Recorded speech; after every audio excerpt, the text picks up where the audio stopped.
Right, hi, good day everyone. So today we'll be doing May-June 2019 paper 1, 21 to 40.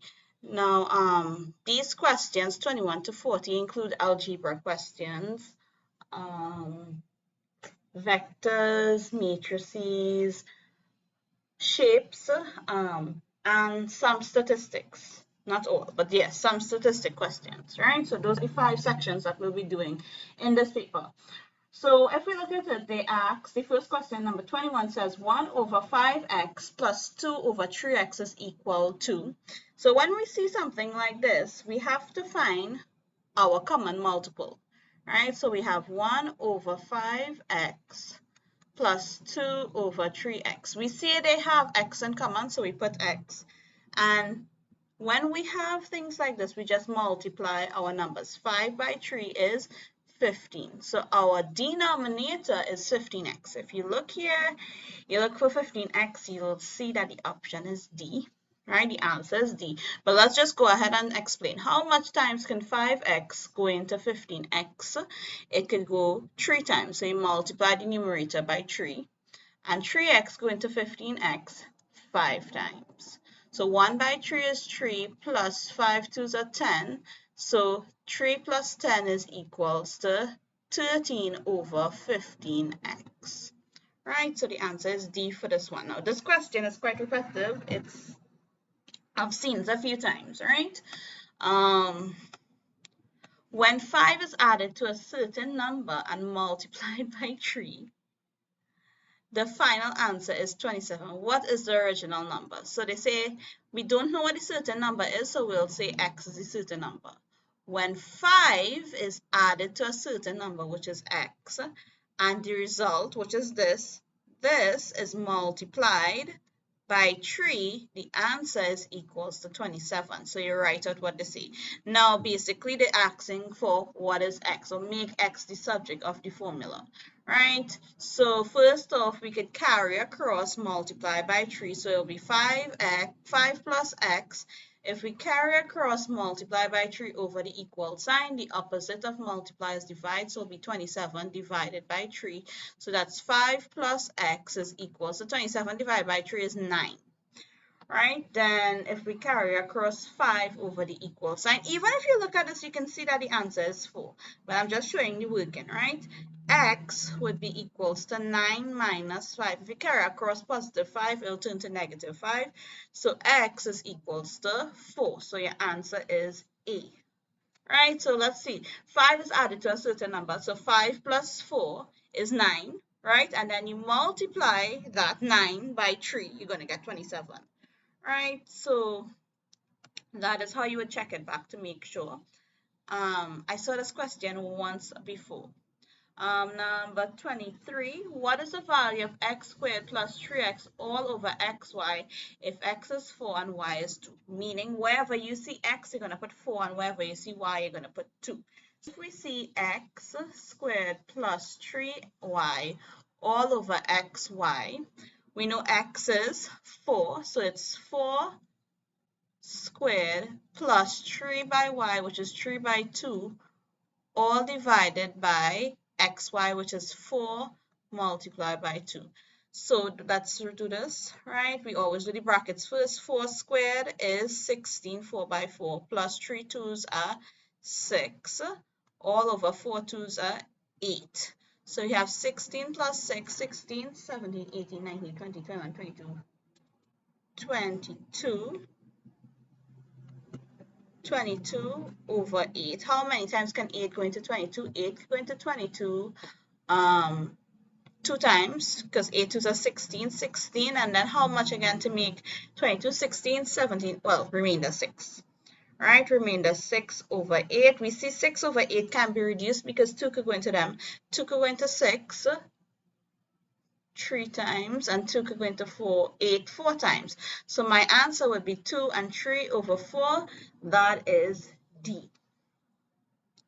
All right, now let's look at this number 24. If x is an integer that satisfies the inequality, right, and they tell you, okay, 4 is less than 2, well, I don't even want to, let's see, 4 2x 6.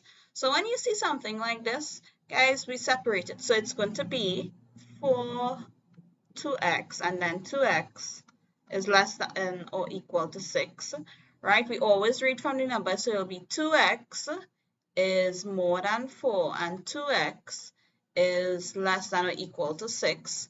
We want x. They say if x is an integer, right? So we're going to say x is equal to, if we carry across 2, that would be more than 4 divided by 2. So x is more than 2, and x, if we carry across this is x is less than or equal to 6 divided by 2. So x is 3. So now let's put this back. So they're saying that the range is from 2 to 3 inclusive 3. If we look at that, we have -2, -3. It have no negatives in between. So it will not be B, it will not be C, it will not be D. Your answer is E, right?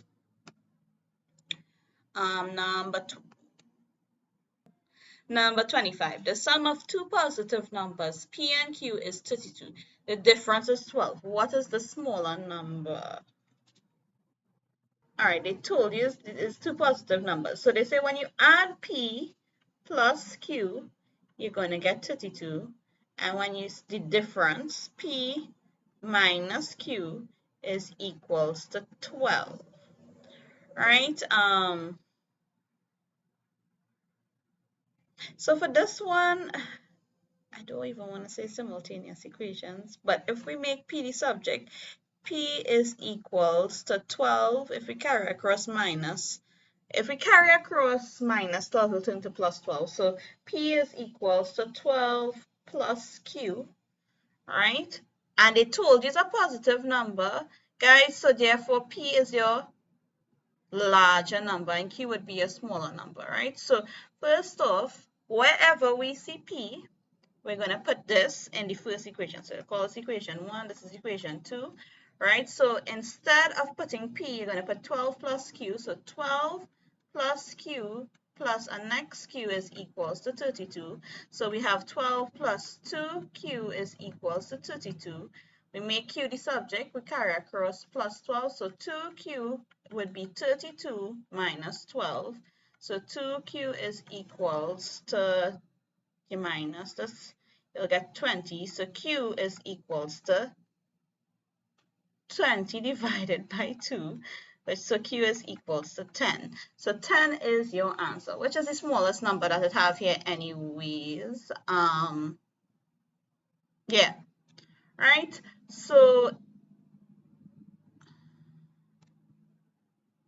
Q is 10, right? Let's look at number 26. This number has number 26 has 3x squared. Let's do the working rate here because I took up some space. 3x squared multiplied by 2x cubed.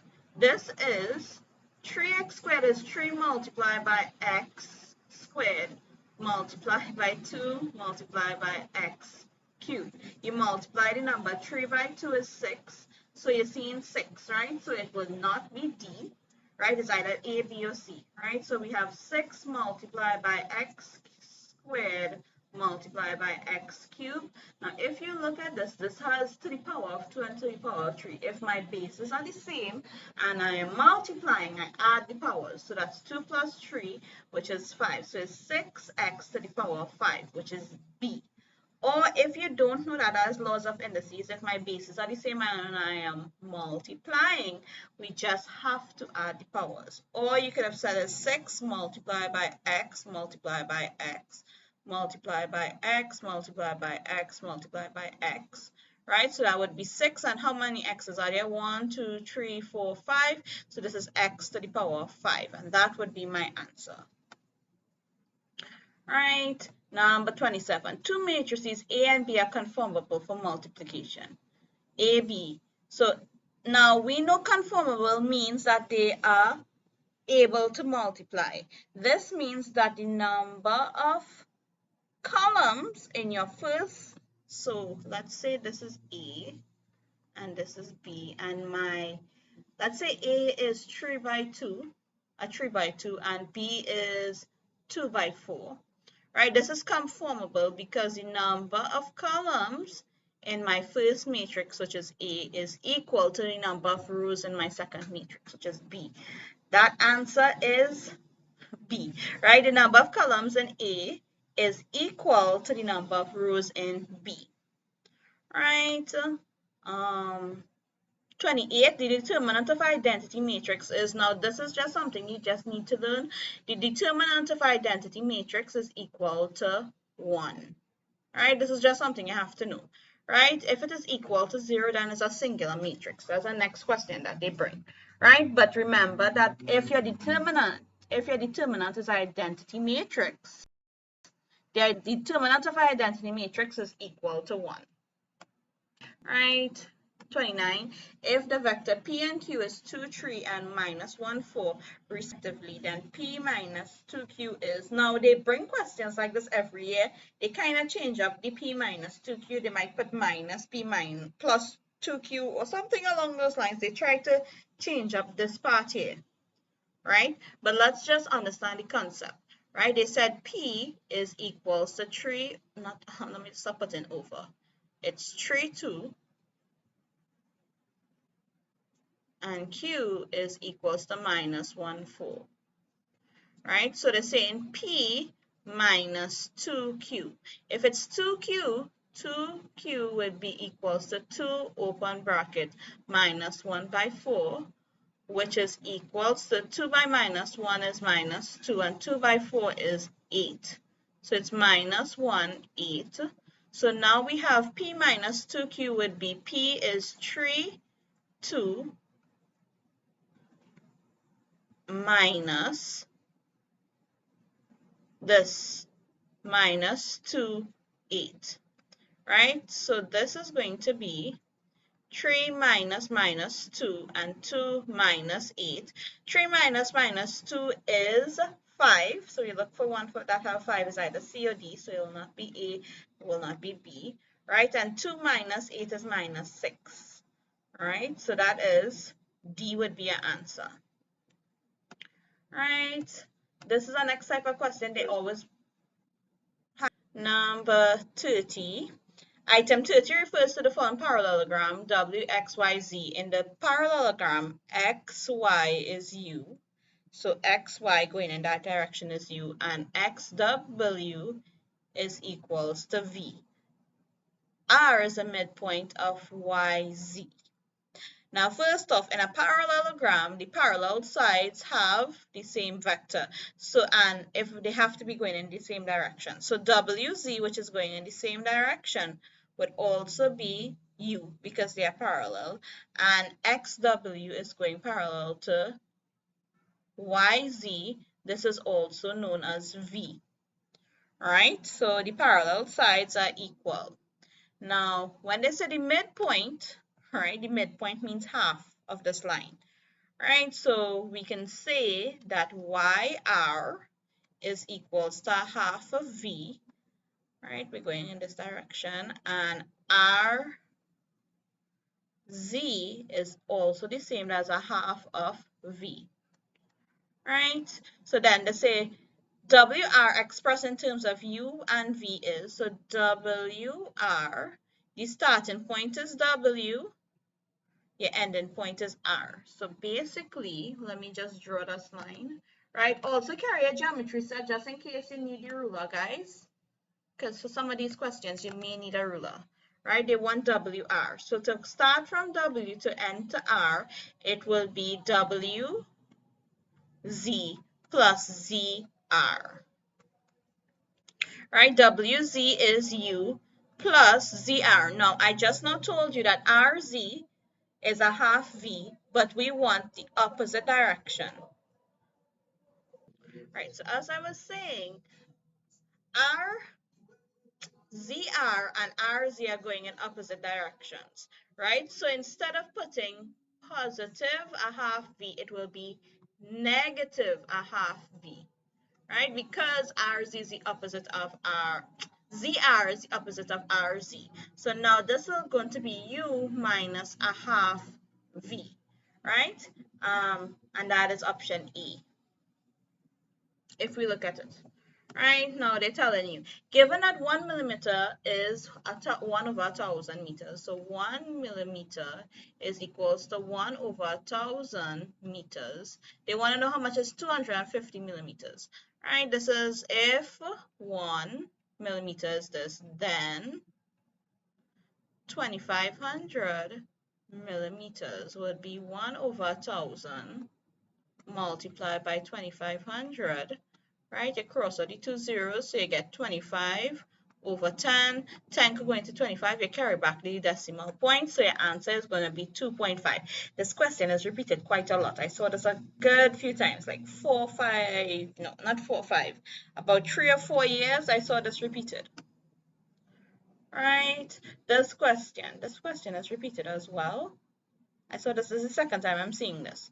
Item 32 refers to the following diagram, which shows a sector of a circle AOB, such that AOB is 60, OB is R units long, right? This here would be your radius, okay? The area of AOB is, now, although we don't know the formula, this is area of a sector. This part here is a sector. Although we don't know the area of a sector, it is actually given in the formula sheet in the beginning of our multiple choice past paper. So I will just tell you the area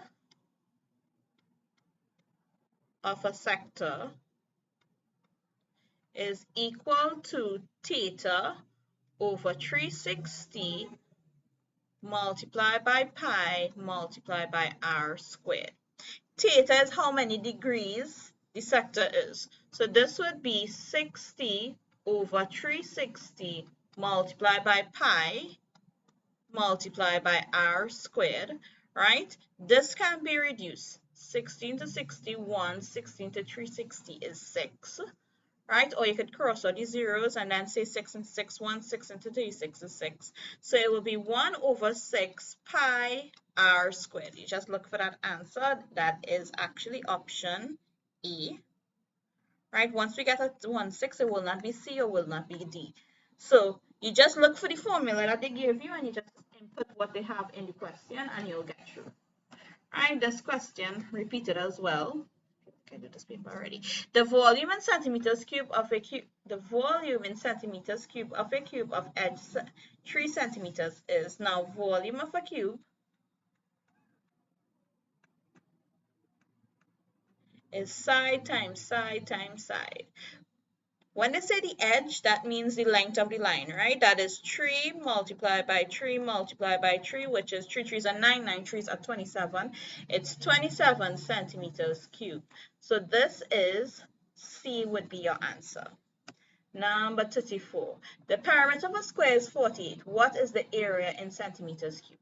Now we know for perimeter of a square, properties of a square is all sides are equal. So for perimeter of a square is 4 times side, or side plus side plus side plus side, right? So it is 4 times S, is 4S is equals to 48.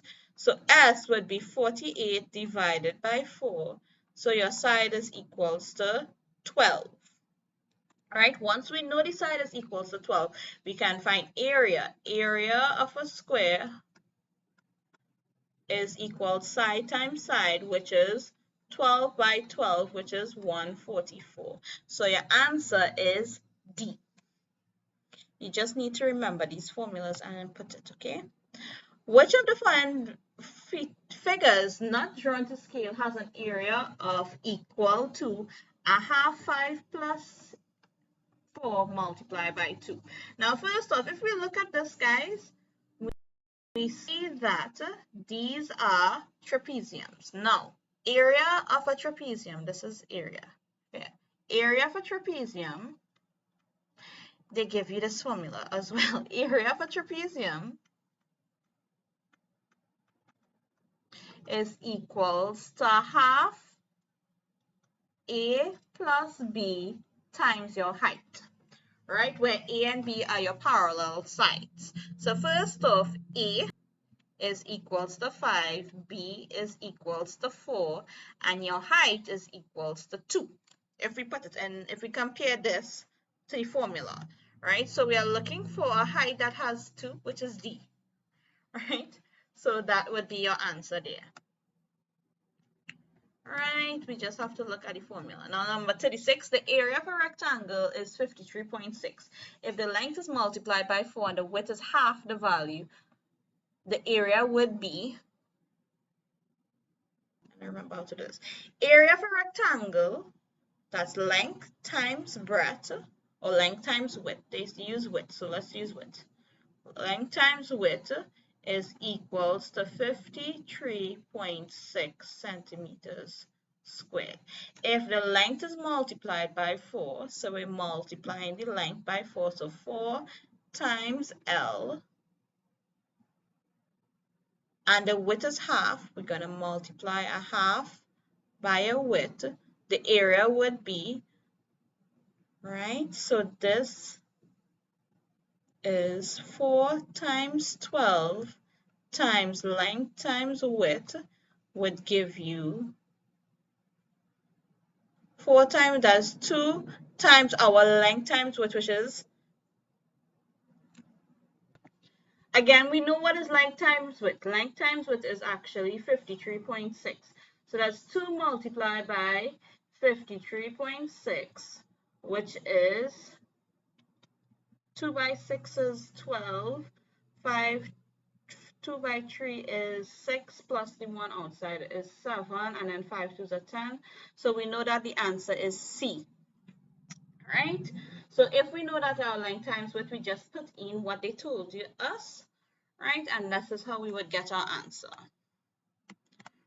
Right, now let's look at item 37. Item 37 refers to the following diagram, which shows the sector of the circle with center O. If the length of the minor arc PQ, so PQ is 8 centimeters, what is the length of the circumference of the circle? First off, we can, circumference of a circle is the entire circle. How many degrees is the entire circle? 360. So if 60 degrees is equals to 8 centimeters, then 1 degree would be 8 over 60. Therefore, 360 degrees would be 8 over 60 multiplied by 360 over 1. 6 into 6, 1. 6 into 36 is 6. So 8 sixes are 48. So my answer would be C. Number 38. The area of a triangle is 30 centimeters. Its base is 10. What is the height of a triangle? First off, they told you area of a triangle is a half times base times height, or also known as base multiplied by height all over 2. They told you that this is equals to 30. They told you that your base is 10, so B is equals to 10. H, we don't know what H is, we'll put it as H. And your area is equals to 30. So that's 10 multiplied by H, all over 2 is equals to 30. We carry across. Now we could probably see the answer just by doing this, but I'm showing the working. This is 10 multiplied by height is equals to 60, because if we carry across, divide by 2, it'll turn to multiply by 2, 30 multiplied by 2 is 60, right? H would be 60 divided by 10, so H is equals to 6. So your height is 6. Or you could have used the options here. You know, your height is 10. You could have said, once we know the formula, you could have said 10 times, let's choose option A, which is 6. 10 times 6 is 60. 60 divided by 2 is 30. So you know that your option A would be your answer. Instead of doing all this work, and you could have used the process of using the answer to get the correct, using the options that they give you to get the correct answer. Right, now, number 39. Item 39 refers to the following histogram, which shows the number of children aged 4, 5, 6, 7, and 8 who took part in the survey. Right? What is the modal age? Meaning, what is the most popular age? Which is the age that have the most number of children? That would be age 7, because age 7 has 5 children are age 7. So my modal age will be 7, or C. All right, let's look at 40. Now, this one I had to include 40, 41, and 42 because they said item 40 to 42 refers to the following diagram, which shows a cumulative frequency curve based on a mass of 200 students who took a driving test. Right? Let's look at this. Right? We see that cumulative frequency, this is max. What is the first question? The median mark scored by 200 students. First off, median is n divided by 2, which would be 200 students divided by 2 is equals to 100. So we want to know at 100, let's zoom this up so we can see it properly. At 100, when your cumulative frequency is 100, what is the max? So this is why I said to always bring your ruler, because you never know, right? This is where 100 is at, between 80 and 120. Right, when you zoom in, you're going down. This is actually here, guys, is actually a half of this here. So you're looking for point something.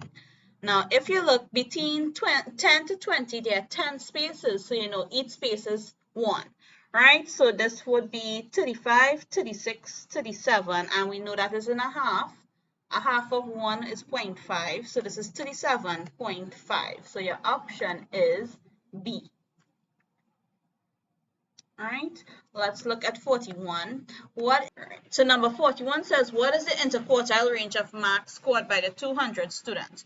We know that interquartile is Q3, which is your upper quartile minus your lower quartile. Right, now if we look at our upper quartile, that is around 200. Your upper quartile would be 150. That is, if we look at it, it is around a little bit more than 40, right? And then if we look at our lower quartile, which is 50, right, that is around here, that is a little less than 30. So we're looking at the difference between 40 and 30, right, which is 12. It cannot be 100. It cannot be 12.42.5. It cannot be 30, because the difference between 40 and 30, right, is none of these. It'll have to be A, right? Give or take a few, it will be 12.5. That's how you're supposed to do this question. Let's look at number 42. If 38% of the students pass the test, what is the pass mark? 38% of the students pass the test. So that's 38 over 100 multiplied by 200 over 1. We want to find out how much persons pass the test, right? That's 38 by 2. That is 8 2s are 16, 3 2s are 6, 7, that's 76, right? So 76 students pass. We're going to look at 76. Where you see 76, 76 is around here. So if we go to across, that is between 30 and 40. We're looking for something that is between 30 and 40, right? So it would not be this one. Right? If you look, guys, the maximum amount of marks that you could get is 60. So anything that is more than 60 is out, right? We are estimating because we don't want to find the exact. They said that it is, again, 76 students, so the frequency is 76. That is somewhere in this region between 30 and 40, right? We're not doing the exact thing, between 30 and 40, right? If we look at the grades that have between 30 and 40, right, your answer is 40. It would not be 76 because, again, the most amount of marks you could get is 60, and it would not be 20. So my answer is 40.